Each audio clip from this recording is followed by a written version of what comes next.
শিক্ষার্থী বন্ধুরা, আজকে আমরা লেসন 18 এ হাজির হলাম। আজকে আমরা শিখবো যে নেগেটিভ করতে হলে আমরা কোন সেন্টেন্সে কথা বলবো এবং কিভাবে কথা বলবো। ইংলিশ স্পোকেনে কথা বলার ক্ষেত্রে আমরা নেগেটিভ করতে হলে ডোন্ট ব্যবহার করব। তো ডোন্ট দিয়ে আমরা কিভাবে বাক্য তৈরি করব সেটা আজকে ভিডিওতে আমরা বিস্তারিত আলোচনা করব, বিস্তারিত দেখব। তো দেখো বন্ধুরা, নেগেটিভ করতে হলে আমরা জানি যে ডোন্ট যুক্ত করতে হয়। তো যেমন আমরা সেন্টেন্স দিয়ে এখন প্র্যাকটিস করব যে তার কথা বলার ধরনটা আমার ভালো লাগে না। তার কথা বলার ধরনটা আমার ভালো লাগে না, এটাকে জাস্ট আমি ইংলিশে করতে হলে কি বলবো? I don't like the way he talks. তার কথা বলার ধরনটা আমার ভালো লাগে না। পরবর্তীতে আমরা বলতে পারি যে তার খেলার ধরনটা আমার ভালো লাগে না। যেমন অনেক কোচেরাই বলে যে তার খেলার ধরনটা আমার ভালো লাগে না, সে ভালো খেলতে পারে না, অনেকেই বলে, তাই না? তো সেটা আমরা যদি ইংলিশে বলতে চাই তাহলে কি বলবো? I don't like the way he plays. আমরা বলেছিলাম যে কোনো কিছু ভালো লাগে না বা না বোধক থাকলে সেক্ষেত্রে আমরা ডোন্ট ব্যবহার করতে পারি। তো এটা অবশ্যই থার্ড পার্সন সিঙ্গুলার নাম্বার হতে হবে। থার্ড পার্সন সিঙ্গুলার নাম্বার হলে তখন ডাজ হবে। থার্ড পার্সন সিঙ্গুলার ছাড়া যেগুলো আছে প্লুরাল হলে তোমার তখন ডোন্ট হবে। তারপর হচ্ছে সিঙ্গুলার নাম্বার যদি থাকে তখনও তোমার ফার্স্ট পার্সন থাকে বা সেকেন্ড পার্সন থাকে, ফার্স্ট পার্সন সেকেন্ড পার্সন থাকলে তোমার ডোন্ট হবে। প্লাস হচ্ছে থার্ড পার্সন যদি প্লুরাল হয় তখনও সেটা ডোন্ট হবে। এছাড়া কিন্তু ডাজ ব্যবহৃত হবে। তো তার খেলার ধরনটা আমার ভালো লাগে না, ইংলিশ হবে I don't like the way he plays. তার শেখার ধরনটা আমার ভালো লাগে না, যে সে যেভাবে শিখছে এটার শেখার ধরনটা আমার ভালো লাগছে না। তাহলে এটা কি বলতে পারি আমরা? I don't like the way he teaches. তার শেখানোর ধরনটা আমার ভালো লাগে না। তারপরে আমরা শিখবো যে উড ইউ মাইন্ড এর সঠিক ব্যবহার। যেমন আপনি যদি ভদ্রভাবে কাউকে সুপারিশ করতে চান তখন ব্যবহার করবেন যে কাউকে আমি ভদ্রভাবে কথা বলতে চাই এবং ভদ্রভাবে কিছু একটা বলতে চাই। তো সেক্ষেত্রে আমরা কি বলবো? Audio mind. তো অডিও মাইন্ডের যে বাক্যগুলো আমরা ব্যবহার করবো সেক্ষেত্রে অডিও মাইন্ডের পর ভার্ব প্লাস আইএনজি, মানে মূল ভার্বের পর আইএনজি, মূল ভার্বের শেষে আইএনজি যুক্ত হবে। বা অডিও প্লিজের পর মূল ভার্বের প্রেজেন্ট ফর্ম। যদি আমরা অডিও প্লিজ ব্যবহার করি, এটা অডিও মাইন্ডও ব্যবহার করতে পারি বা অডিও প্লিজও ব্যবহার করতে পারি। তবে অডিও মাইন্ডটাই সবচেয়ে সুন্দর শোনায়, গুড সাউন্ড। তো অডিও প্লিজ ব্যবহার করে আমরা সাথে শুধু ভার্ব যুক্ত করবো, ভার্বের পর আমরা যে এক্সটেনশন থাকবে বাক্যে সেটা আমরা লিখে দিব। কিন্তু মাইন্ড যদি বসাই তাহলে ভার্বের শেষে আমাদের আইএনজি যুক্ত করতে হবে। যেমন যদি কিছু মনে না করেন দরজাটা একটু খুলে দেবেন। আমরা অনেককে বলি না যে যদি কিছু মনে না করেন দরজাটা একটু খুলে দেবেন কিনা। অনেক সময় আমাদের এটা বলতে হয়। বা যে কোনো কাজে আমরা যদি কারোর কোনো হেল্প চাই সেক্ষেত্রে কিন্তু আমরা এটা এই বাক্যগুলো ব্যবহার করতে পারি, যদি কিছু মনে না করেন দরজাটা একটু খুলে দেবেন কিনা। তাহলে would you mind opening the door. আমরা জানি দরজাটি খুলে দেওয়া, এটা হচ্ছে কি খুলবে? দরজা। দ্য ডোর ওপেন, খুলে দেওয়া হচ্ছে ভার্ব। তো ভার্ব ওপেন আমরা বলেছিলাম যে মাইন্ড ব্যবহার করলে কি হবে? আইএনজি যুক্ত হবে। তাহলে would you mind opening the door. আর যদি আমরা এই বাক্যটাই সেম এইটাকে যদি ট্রান্সলেট করতে চাই, এটা প্লিজ দিয়েও ট্রান্সলেট করতে পারবো, would you please open the door. Okay, দুইভাবে আমরা বলতে পারি। তারপর আমায় কিছু টাকা ধার দিবেন কি? এটাও কিন্তু আমরা চাইলে অডিও মাইন্ড বা অডিও প্লিজ দিয়ে ব্যবহার করতে পারি। আমরা দুইটাই ভাবে দেখালাম তোমাদেরকে, তোমরা যে কোনো একটা বললেই হবে, মাইন্ড দিয়ে বললে হবে, প্লিজ দিয়েও বললে হবে। যে আমায় কিছু টাকা ধার দিবেন কি, এটা আমরা অনেক সময় বলি যে আপনি কিছু যদি মনে না করেন তাহলে আমাকে কিছু টাকা ধার দিবেন কিনা। তাহলে সেক্ষেত্রে আমরা কিভাবে ইংলিশে বলবো? Would you mind lending me some money. Lend অর্থ ধার দেয়া। ওকে, তো মাইন্ডের পর যেহেতু আইএনজি যুক্ত হয় তাই ল্যান্ডিং হয়েছে, আর প্লিজের পর যেহেতু মূল ভার্বটাই থাকে তাই ল্যান্ড থাকছে। Okay, would you please lend me some money. Extension এটা যা আছে তাই থাকবে। আমাকে, কাকে দিবে? আমাকে, মি, এখানে অবজেক্ট হিসেবে চলে আসছে। তারপর এখানে আমাদের কি দিতে হবে? কিছু টাকা। কিছু টাকা ইংলিশ হচ্ছে সাম মানি। ধার দেওয়া হচ্ছে এখানে ভার্ব হিসেবে আছে, ধার দেওয়া মানে হচ্ছে ল্যান্ড। LEND, এই ল্যান্ড অর্থ ধার দেয়া, আর LAND হচ্ছে জমি। ওকে, আপনি একটু সরে বসবেন, এটা ইংলিশ কি? Would you mind moving aside please. একটু সরে বসা, একটু সরে বসা, এটা হচ্ছে এ সাইড। কি? এ সাইড। আর আমরা বলেছিলাম যে অডিও প্লিজ বা audio please move A side, এখানে আর প্লিজ দুইবার দরকার নাই। হ্যাঁ, দুইবার প্লিজ দরকার নাই। Audio please move A side, আপনি কি একটু সরে বসবেন?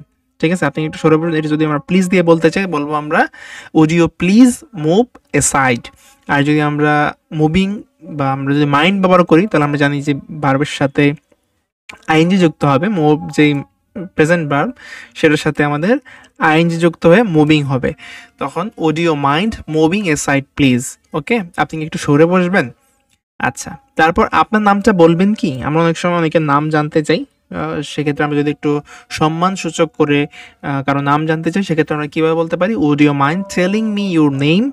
আপনার নাম বলবেন কি? আর যদি আমরা প্লিজ ব্যবহার করি, Would you please tell me your name?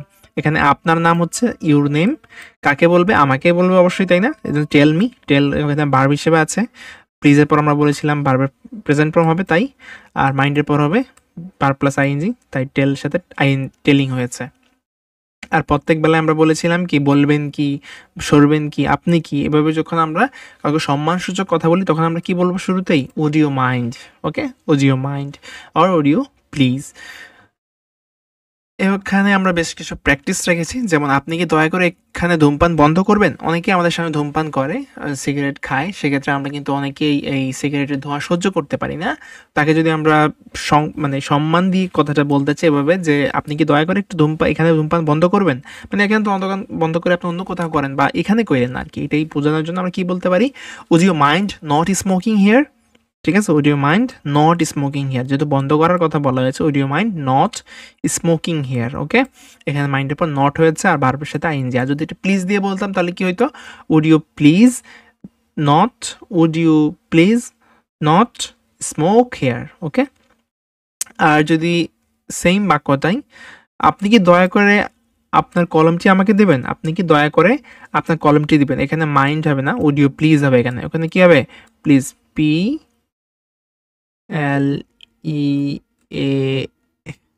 লিখতে একটু কষ্ট হইতেছে, তারপর লিখে দিচ্ছি would you please giving me your pen, আপনি কি দয়া করে আপনার কলমটি আমাকে দেবেন।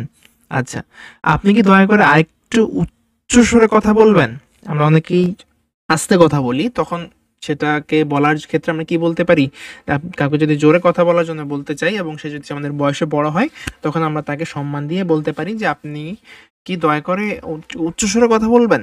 তখন আমরা বলতে পারি ইংলিশে would you mind talking a bit loudly, আরেকটু, এই আরেকটু ইংলিশ হচ্ছে a bit, উচ্চস্বরে কথা হচ্ছে উচ্চস্বরে ইংলিশ হচ্ছে লাউডলি, কথা বলা, এটা এখানে ভার্ব টক, তার মাইন্ডের সাথে আমরা জানি আইএনজি, টকিং হয়েছে। আর যদি প্লিজ হইতো would you please talk a bit loudly, আপনি কি দয়া করে আমাকে সাহায্য করবেন, এটা ইংলিশ কি হবে? would you mind helping me।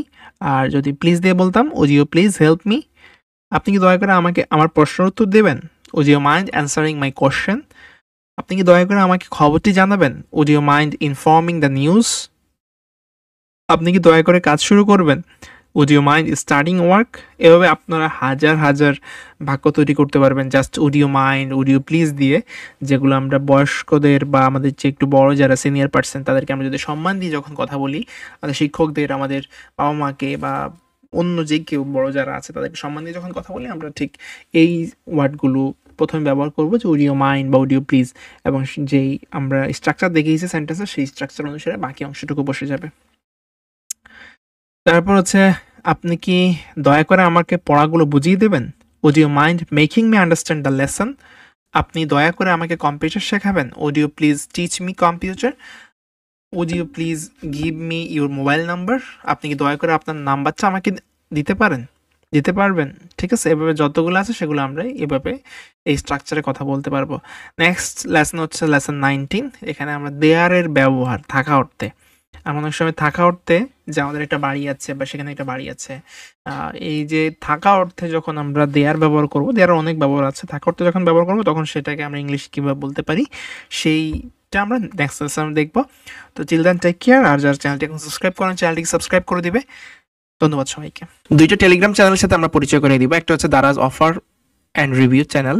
এই টেলিগ্রাম চ্যানেলে আপনারা দারাজের সকল অফার এখানে পেয়ে যাবেন, কোন পণ্যটি সবচেয়ে কম দামে এখানে কিনতে পাবেন, দেখেন এখানে জ্যাকেটটি সবচেয়ে কম দামে পাবেন, কখন পাবেন, কীভাবে পাবেন, কোন কোন বাউচার এখানে ব্যবহার করতে পারবেন, কী কী ডিজাইনের রয়েছে, ফ্লাক্স দেখতে পাচ্ছেন, এখানে সকল পণ্য দারাজের যত পণ্য আছে কোন পণ্যটা কখন ছাড়া আছে সেটা দেখার জন্য এখান থেকে আপনারা এই লিঙ্ক থেকে ডাউনলোড কিনতে পারবেন আপনার দারাজের পণ্যগুলো।